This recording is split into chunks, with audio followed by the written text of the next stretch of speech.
বিতর্কের মঞ্চের সভাপতি, বিচারক মণ্ডলী, আমার প্রতিপক্ষ বিতার্কিক বন্ধুরা এবং যারা দেখছেন ও শুনছেন সবাইকে আমার আন্তরিক অভিনন্দন ও সালাম। আসসালামু আলাইকুম। আজকের বিতর্কের বিষয় নির্ধারণ করা হয়েছে মেধাবী মানুষ নয়, মানবিক মানুষকে। অত্যন্ত যুক্তিসঙ্গত কারণে আমি বিষয়টির পক্ষে অবস্থান করছি।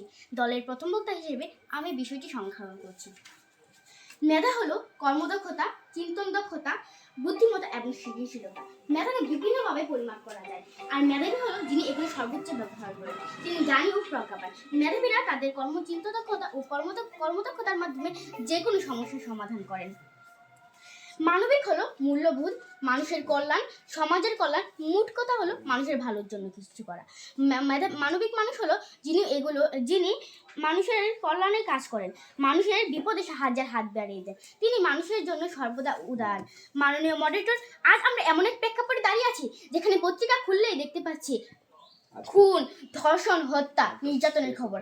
আর যখন এই ধরনের খবরগুলো শুনি তখনই আমার মনে হয় আজ আমরা সভ্য জগৎ থেকে অনেক দূরে বিবেকহীন হয়ে গেছি। আজ আমরা কতটা নির্লজ্জ, অসভ্য, অমানবিক হয়ে গেছি। এই সভ্যতা আমরা চাই না, যে সভ্যতা আমাদের বিবেকহীন, নিষ্ঠুর করে তোলে। তখন আমার মনে বাজে সেই গান, আমি সেই দেশ খুঁজেছি কত, যেখানে বাঁচবে সবাই, বাঁচবে রাজার মতো। মাননীয় মডারেটর, মেধা একজন ব্যক্তির জ্ঞান, চিন্তা ও দক্ষতা পরিমাপ হতে পারে, কিন্তু সেই মেধা যদি মানবিকতা থেকে বিচ্ছিন্ন হয় তা সমাজের জন্য ক্ষতিকর হয়ে উঠতে পারে।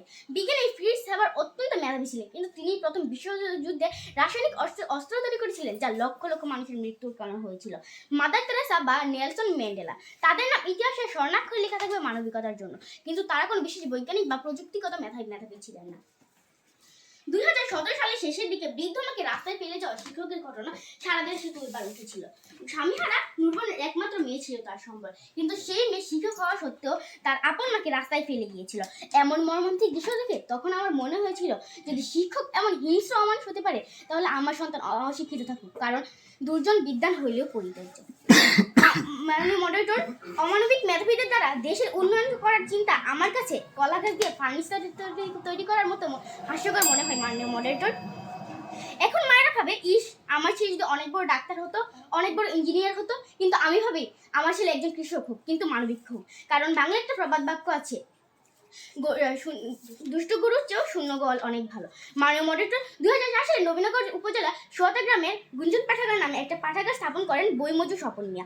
এখানে সকল ছাত্রদের বিনামূল্যে পড়ানো হয় এবং গরিব ছাত্রছাত্রীদের আর্থিক সাহায্য সহযোগিতা করা হয়।